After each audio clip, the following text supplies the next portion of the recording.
Tudo bem? Eu volto agora então para falar dos textos corrigidos sobre a epistocracia. Como eu disse, a ideia na aula passada, também gravada, né, era falar um pouco sobre como produzir esse texto e hoje eu quero trazer dois exemplos de produção desse texto para a gente discutir o que poderia ser melhorado e como é que a gente corrige. Então eu quero mostrar primeiramente para vocês alguns critérios que a gente tem para fazer essa correção, né? Como é que vocês vão olhar basicamente os textos, assim, vão tentar entender como é que a gente corrige os textos. Então a gente apresenta os critérios, às vezes com umas perguntinhas, e os valores desses critérios. Por exemplo, nesse caso a gente dividiu entre conteúdo e estrutura. Não está mudando aqui a página para vocês. Vamos tentar ver o que está acontecendo. Entre conteúdo e estrutura. Aqui embaixo vai aparecer estrutura. Ó, isso. Então, a ideia é que o conteúdo é a parte principal, é onde vocês vão colocar, de fato, a substância lá do texto, né? Vão encher, de fato, aquilo que precisa. A estrutura está adequada com a forma, tá bom? Então, por exemplo, para esse texto da epistocracia, a pergunta é se é um texto argumentativo, se abre com as informações de Jason Brennan, que era o filósofo, né? O autor sobre o qual a gente tinha que falar, se a gente apresenta as ideias dele com clareza, se o próprio estudante tem um posicionamento claro sobre a epistocracia e se traz argumentos relevantes para isso. Depois, a questão da norma padrão, 15% mais ou menos da nota, que geralmente os vestibulares do Enem colocam 15 a 20%. O uso adequado de operadores, lex, estruturas sintáticas e outras questões relativas à própria condensação do texto. E a ideia de que, por ser um texto curto, deve ser escrito no máximo em 2 parágrafos. Tá? Um parágrafo só vai ficar um texto também um pouco ruim, tá bom? Então vamos dar uma olhada nos textos aqui. Vou ver se vocês conseguem ver as marcações que eu faço. Só um pouquinho. Beleza, conseguem. Estou testando aqui. Perfeito, então vamos lá. Para começar, o texto diz assim, ó, surgiram muitas discussões acerca da política mundial. Vejam que esse primeiro período aqui é um período que a gente podia dizer assim, é um período vago, no sentido de que, do que essa pessoa está falando especificamente quando diz de política mundial. Então, o texto que você escreveu, colega, não diz para a gente exatamente o que é da política mundial. E vejam, se a gente considerar as aulas anteriores e como é que o enunciado foi formado, a gente primeiro precisa trazer as ideias do Jason Brennan. Depois a gente fala sobre essas discussões. Tá? Então aqui ficou um texto muito vago, muito genérico, sem explicitar exatamente do que a gente está falando. Na sequência diz assim, é fatídico os cidadãos estarem interessados nessa política, mas continuam alheios por conta da falta de informação. Veja, o emprego dessa palavra aqui está equivocado. Deixa eu só mudar de cor aqui. Prontinho. Esse emprego aqui está equivocado. Né? Não é fatídico. Fatídico é um futuro desastroso, uma coisa, um mau presságio, digamos assim. Né? Ou seja, que vai ser fatal, que vai ser ruim. Não é exatamente. Né? Se os cidadãos estivessem interessados na política mundial, isso deveria ser uma coisa boa. Todo mundo pensando sobre as questões relativas às políticas, aos acordos entre países ou não. Isso não deveria ser uma coisa ruim. Mas vejam que parece que a frase é contraditória, porque diz que eles estão interessados, mas continuam alheios. Então, assim, me parece que a pessoa utilizou fatídico de maneira equivocada. Então, o texto acaba se desmantelando. Às vezes, na escolha das palavras da gente, a gente acaba perdendo um pouco a mão no texto. Tá? Por isso que precisa do corretor, por isso que precisa da gente para ler o texto, para tentar dizer, ó, talvez não é essa palavra que você queira. Por exemplo, poderia ser algo do tipo, os cidadãos do mundo inteiro deveriam estar interessados nessa política, mas continuam alheios por conta da falta de informação. Isso já melhoraria e me parece que transmitiria a ideia que o autor desse texto gostaria. Tá bom? Bom, aqui na sequência vem assim, a gente já tem aqui a questão da falta de informação e diz assim, ó, ou apenas leem a manchete mostrada de antemão, sem verificar a fonte. Aqui a gente está tratando de um termo que em português a gente chama de desinformação. Desinformação. E em inglês a gente trata como fake news. Mas isso não está de acordo muito com o que a gente lê lá no texto de Jason Brennan. Não é muito sobre isso que ele fala. Ou pelo menos não é desse jeito que ele fala. O que ele está defendendo é um regime em que as pessoas que não têm essa informação ou não fazem bom uso dessa informação ou estão apenas interessadas em interesses particulares deveriam estar alheias às decisões democráticas de um determinado país, de uma nação. Na sequência, a pessoa insere o Jason Brennan. Olha só. É isso o que Jason Brennan traz ao falar sobre as escolhas irracionais. Mas veja que até aqui a gente não sabe quem é o Jason Brennan. Então essa pessoa está pressupondo que o leitor leu o texto base. Mas vejam, isso eu já comentei com vocês em aulas presenciais. Sempre que a gente escreve um texto de redação, a gente tem que pressupor que o avaliador, o leitor, não leu o texto base. Por quê? Porque o meu texto precisa ser independente, precisa ser autônomo. Se eu precisar voltar para o texto base, é porque o meu texto não foi bom. A única coisa que pode acontecer é assim, eu escrever um texto tão bom que o leitor queira ler o texto base, mas não que ele precise ler o texto base. São coisas diferentes, tudo bem? Então, aqui nesse caso, o leitor precisaria ter lido o texto base para entender essa questão de escolhas irracionais, especificamente dentro do conceito de epistocracia, que é o que a gente ainda está esperando nesse texto. Tá?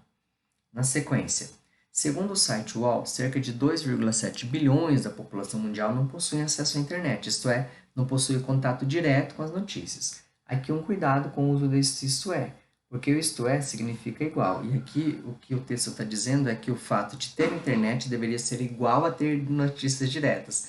E não é verdade.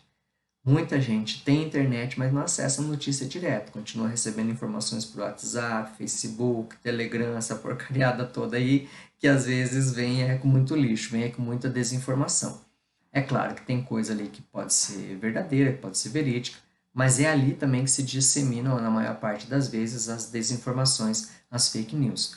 Por isso, ter acesso à internet não significa necessariamente ter contato direto com as notícias. Tá? Aliás, comunidades que não têm internet, comunidades isoladas, por exemplo, não necessariamente são comunidades antiéticas ou que votariam, por exemplo, no Donald Trump ou em pessoas dessa estirpe, né? Enfim, o ponto central no texto original do Jason Brennan, que não deveria estar pressuposto aqui, é que, bom, se as pessoas fazem escolhas erradas, escolhas irracionais, é porque elas têm alguma informação, mas essa informação não é suficiente para elas tomarem as boas decisões. Então isso deveria ser parte de uma elite intelectual que tomaria essas decisões. Tá? Aí o texto continua. É injusto visto que os afetados, precisam acreditar no que é dito a eles, por não poderem verificar a veracidade. Então veja, como é que eles recebem essas informações? Hoje a maioria das pessoas recebe informações por meio de redes sociais, por meio da internet.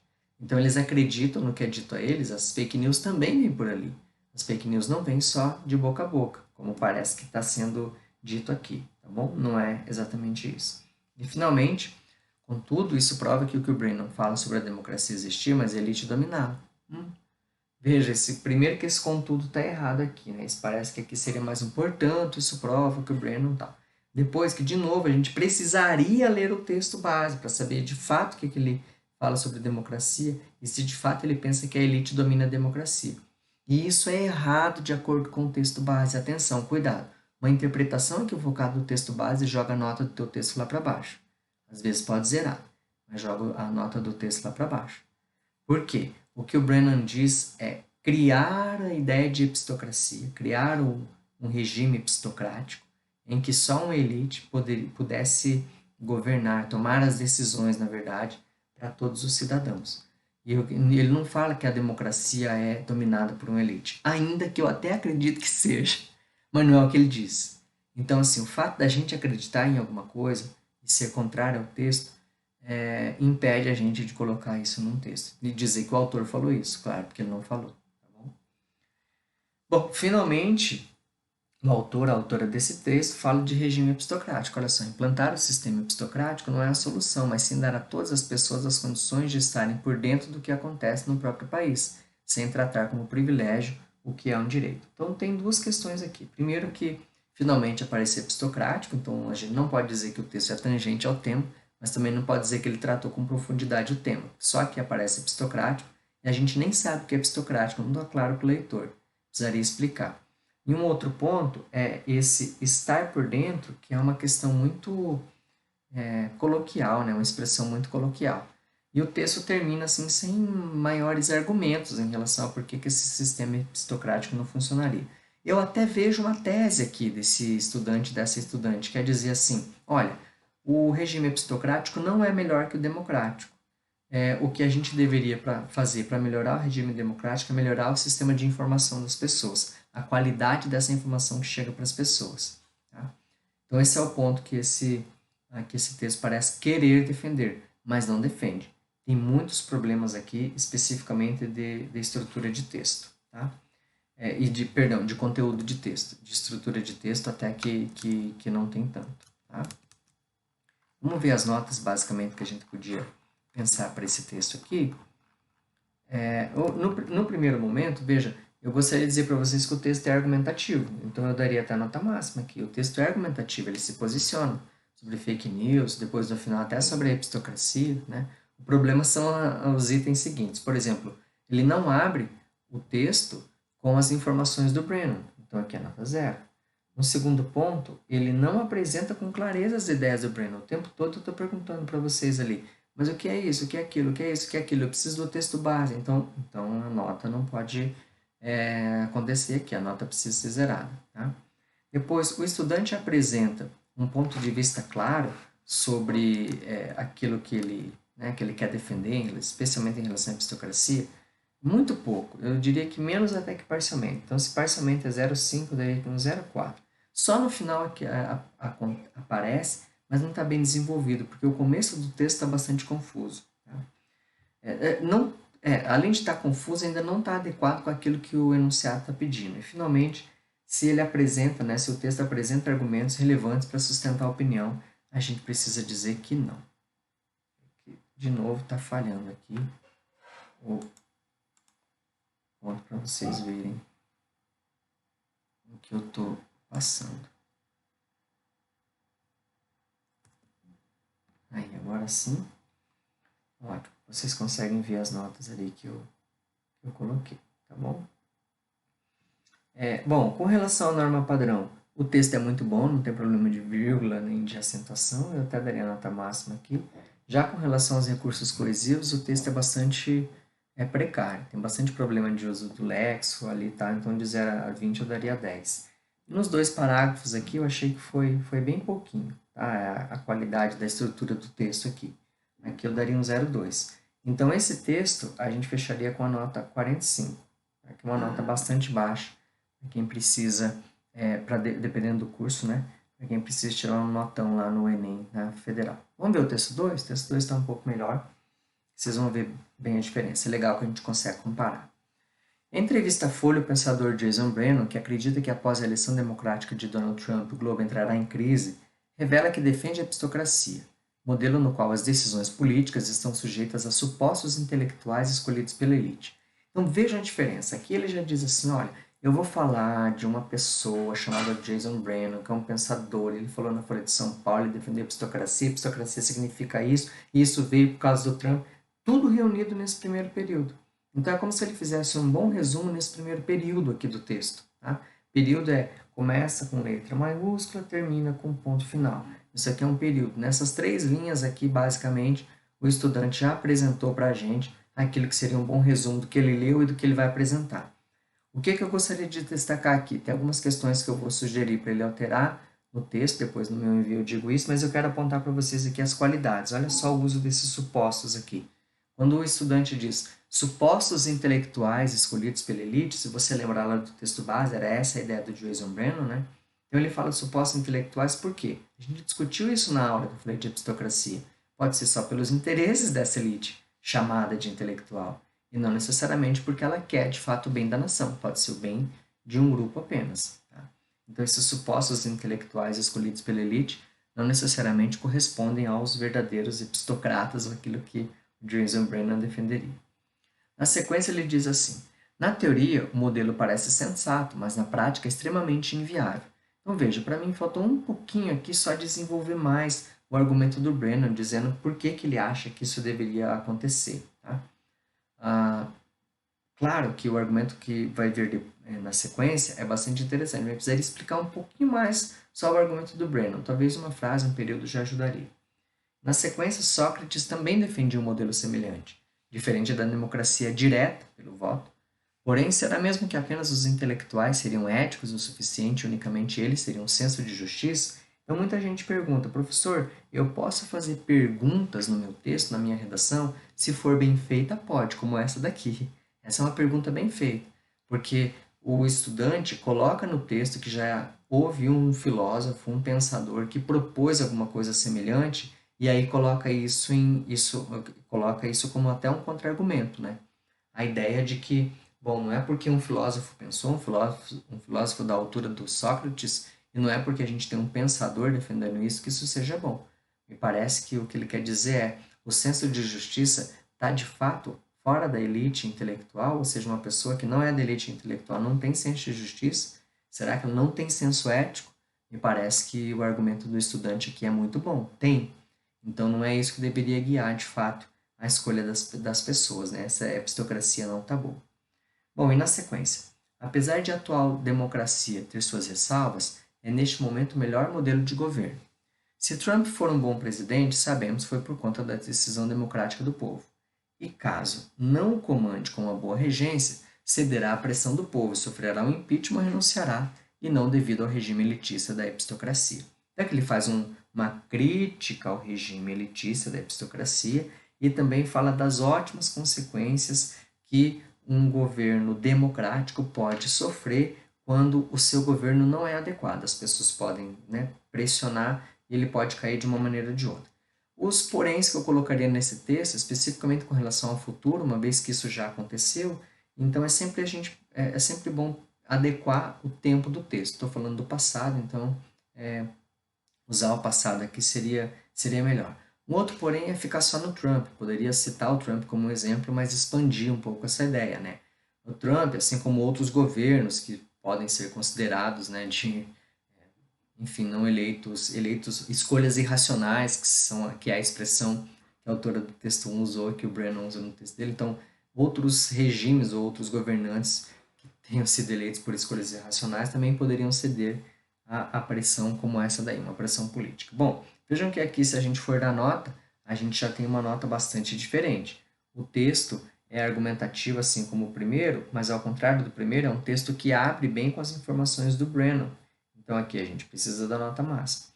Ele também apresenta com bastante clareza as ideias do Brennan, com exceção de um pequeno ponto que eu coloquei ali, então eu daria aqui um 13 para esse estudante.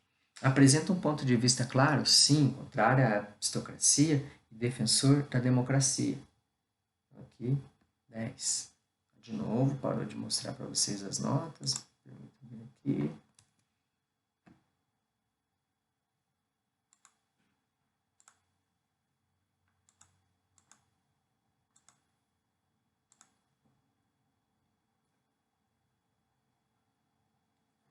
Precisa aparecer a nota aqui.